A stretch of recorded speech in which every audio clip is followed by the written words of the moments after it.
The latest AP Top 25 is out, so let's break it down. The top 5 actually does not change this week. Alabama, Notre Dame, Ohio State, Clemson, and Texas A&M lead the way. Only one of those teams actually ended up playing this week. But the top 10, well, there are some changes. Now, Florida, Cincinnati, BYU, they all stay the same. Indiana jumps up to 9, and Wisconsin, having just played their second game of the season, they go from 13 to number 10. More on that game coming up.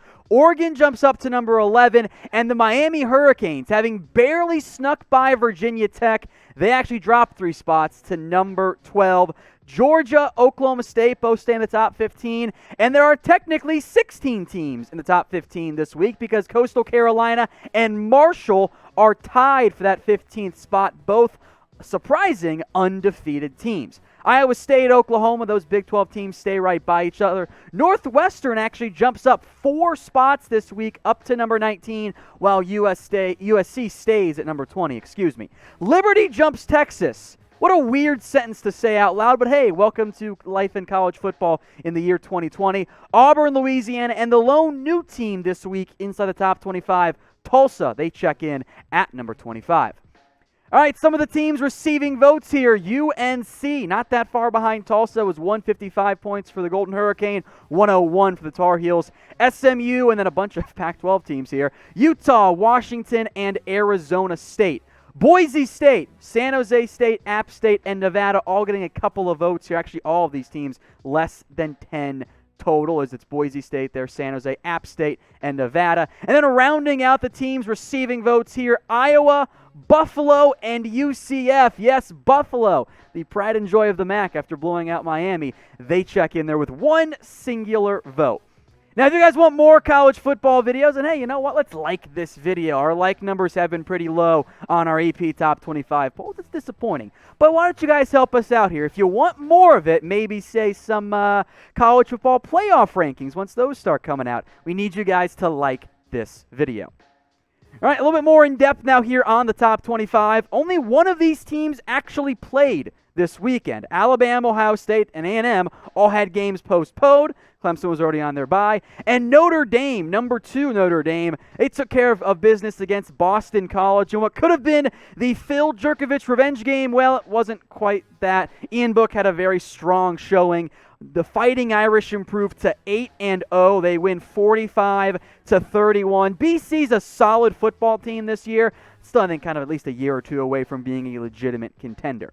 Now, 3 teams this week got at least one first-place vote. Alabama, Notre Dame, and Ohio State. So who's the best team in college football? If you think it's somebody else, maybe Clemson or A&M, you can comment for us down there by, just shouting at whatever team you think that it is. If you think it's Alabama, type in Bama. If it's Notre Dame, type in ND. If it's Ohio State, we'll just type in OSU. This will be the pinned comment on today's video. So if you get the ad break here on YouTube, scroll on down and get your votes in. All right, inside the top 10 here, Florida. They had a great showing against Arkansas. Man, how about the game out of Kyle Trask in that one? I was very impressed by Trask. No Kyle Pitts, did not matter. Very rare you see a QBR from ESPN almost at 100, but he threw for 356 yards, 6 touchdowns against 0 interceptions. He looked awesome in this one. We'll talk Heisman here in a little bit on this video. Trask helped himself out in a big way. Cincinnati, meanwhile, they are still number 7 in the nation. And I'll tell you what, the play of Desmond Ridder has been very impressive. Now, look, East Carolina is not a very good football team, but he had 327 passing yards, 75 rushing yards, and 4 total touchdowns. In terms of the potential group of 5 contenders, Cincinnati and BYU are the top threats there. But is this the year the group of 5 can finally get some hype around the college football playoff? Is Cincinnati a true national title contender? They are the top group of 5 team right now. So get your votes in. Y for yes, N for no. And this is the reality. Not what we think should happen, but do you believe Cincinnati can actually be a national title contender? Get your votes in for me. Y for yes or N for no. Indiana took care of business again this weekend with a nice win, and Wisconsin has jumped back in the top 10. They dropped because they weren't playing games, and then they took it to Michigan in fairly embarrassing fashion for the Wolverines, the worst home loss for Michigan since 1935, which is absolutely wild. Wisconsin looked great. Michigan did not look particularly good. The year started off good for the Wolverines, a nice win, and since then they just kind of look outmatched and lost and confused, and things are simply not going well. So what should Michigan do with Jim Harbaugh? Type F for fire or type K for keep. Before this year, I was like, keep Jim Harbaugh. Who are they going to get that's better? Well, they're getting blown out in a couple games in a row now, and that's very concerning, and at this point it might just be time for a change. So get your votes in, F for fire or K for keep. You can also get yourself some college football masks, 25% off. They do not come with the mic on the inside like Harbaugh wears, but you know what? Maybe that's actually for the best. Whatever team you're a fan of, they got a ton of variety. They've got 3-packs, individual ones. They've got 2-packs, 4-packs, and they're almost all on sale right now, up to 25% off. So head over to chatsports.com/CFB masks. I'll put that link, by the way, both in the comments and in the description, so that all you guys have to do is click and go get yours today. A bunch of different colors and styles and all of it, so there is a ton of variety for you guys. Check out the link today at chatsports.com/CFB mask. 11 through 15, and then kind of tied for 15. Remember, Marshall's tied with Coastal Carolina there. Oregon, Miami, Georgia, Oklahoma State. Miami got a very close game from Virginia Tech because the Hokies have been wildly inconsistent this year, but the Hurricanes picked up the W. They did, however, drop 3 spots in the polls. They were number 9. They now fall all the way down to number 12 instead. Oregon was sloppy early, but they picked up a win, but they could not get in the top 10. Now, the AP poll is what matters for now, but in the very near future, the college football playoff rankings are going to come out, and it'll be very different than the AP poll because they do things sometimes very strange. If you want to see the CFP rankings when they come out, subscribe today. We'll have them out for you just as soon as the committee does and ESPN does. So subscribe today, hit that big red button. All right, 20 and technically still tied for 15 here is Marshall. USC, I was kind of underwhelmed again by their play. 2 straight games, though, that they found a way to gut it out and come out with a victory. Arizona nearly pulled off the upset in this one. USC, well, again, they were kind of sloppy early, a little bit muddled. Amon-Ra St. Brown had a fantastic game, 7 catches for 113 yards. USC has to find a way to continue to win games, not just for themselves, of course, but also for the Pac-12. Look, it's kind of a weird year for the Pac-12. They're not going to have played very many games. When it comes to those CFP rankings we just mentioned, that is going to be a potential issue for them. Before we round out the top 25 and dive into my Heisman rankings here, who's the most underrated team in college football right now? Let me know what you guys think in the comments section. I'm actually going to go with the number 21 team in the AP Top 25. That is the Liberty Flames. Look, they're 8-0. Malik Willis looks awesome. They're only number 21. They're behind some teams that, Northwestern, USC are also undefeated, but they're behind several 2-loss teams as well. Hugh Freeze has done a fantastic job. I may not like him that much, but I will give him credit when it is due.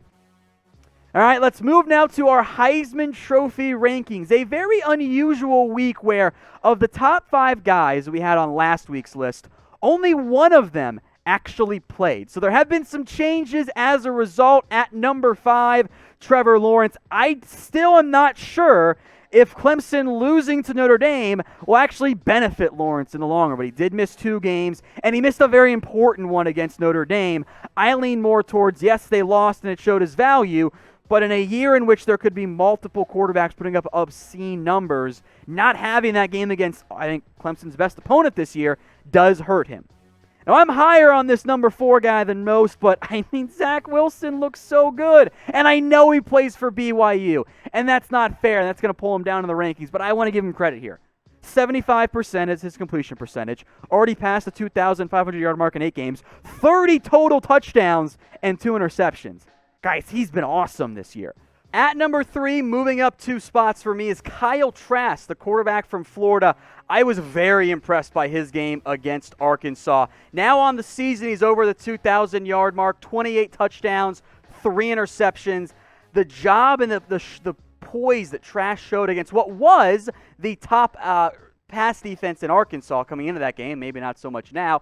And I made a joke about, give Kyle Pitts the number 5 Heisman spot. I'm going to outright give it to Trask right now. And I think the top 5, even the top 3, are all very close right now. So let me know who you think will win the Heisman Trophy this season. I've still got my top 2 to get to, but I do believe Trask has firmly entered that conversation after that impressive showing against Arkansas. Number 2, another SEC quarterback, Mac Jones, did not get to play this week, so his stats will stay the same from last weekend. Look, I think Jones is a very good quarterback, and I've been impressed. I wasn't that high on him entering this year. I'm like, he's not Tua, and he's still not Tua. But he's putting up a fantastic year. I think he is truly in the middle of this Heisman contention, along with my number 1, Justin Fields, the quarterback out of Ohio State. It is an unusual year for the Heisman Trophy race because the number of games is going to look super different for all of these top contenders. Justin Fields missed out on a game this past weekend that was postponed and probably going to be outright canceled due to COVID. He only has 3 games this year, but those three games he has looked almost flawless so far. He's averaging over 300 yards per game, 13 touchdowns. The incompletions, the touchdowns are the same this year, which is incredibly rare. The completions, these numbers speak for themselves. But will the number of games end up hurting Justin Fields? I think all 5 of these guys really do have a legitimate chance to win the Heisman Trophy this year. But for now, I'm going to stick with Justin Fields at number 1.